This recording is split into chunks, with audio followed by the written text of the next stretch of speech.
Time యూపీఎస్సీకి tuitions only in Tirumala IAS institute Chaitanyapuri. Call చేసి ఇప్పుడే జాయిన్ అవ్వండి.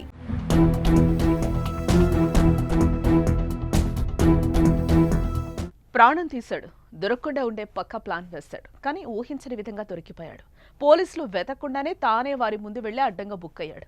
కారు డిక్కీ నుంచి బయటకు కనిపించిన టార్పాలిన్ అతడి బండారాన్ని బయటపెట్టింది. ఇందుకే ఏం జరిగింది?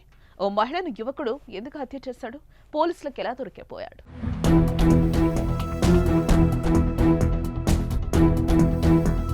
హత్య చేసి తప్పించుకునేందుకు నేరగాళ్లు ఎన్నో ప్లాన్స్ వేస్తారు. అలా వేసిన ప్లాన్ వెడిసి కొట్టి అడ్డంగా పోలీసులకు బుక్ అయ్యాడు ఓ నిందితుడు. మహిళను చంపి కారు డిక్కీలో పెట్టి పోలీసుల తనిఖీల్లో పట్టుబట్టాడు. అసలు మహిళ ఎవరు అనే కోణంలో విచారణ చేయగా సంచలన విషయాలు బయటకొచ్చాయి.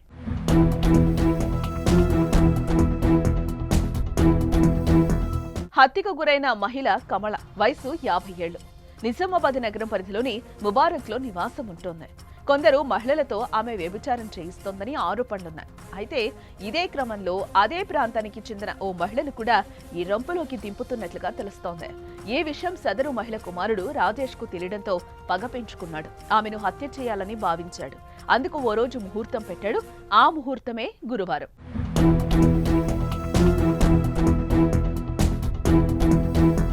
కమలకు గురువారం రాజేష్ ఫోన్ చేశాడు.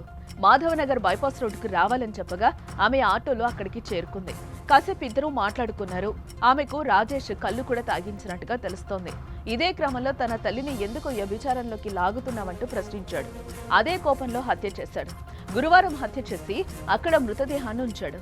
మహిళ మృతదేహానికి టార్పాలిన్ చుట్టి రాళ్లను కప్పి అక్కడి నుంచి వెళ్లిపోయాడు.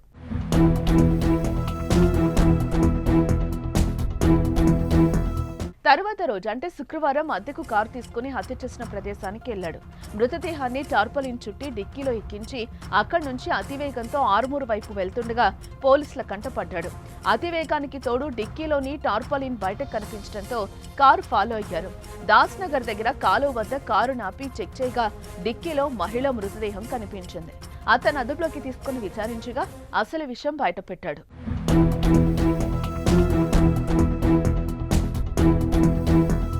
అయితే అతను చెప్తున్న కథ నిజమా కాదా అని నిర్ధారించాల్సిన అవసరం ఉంది.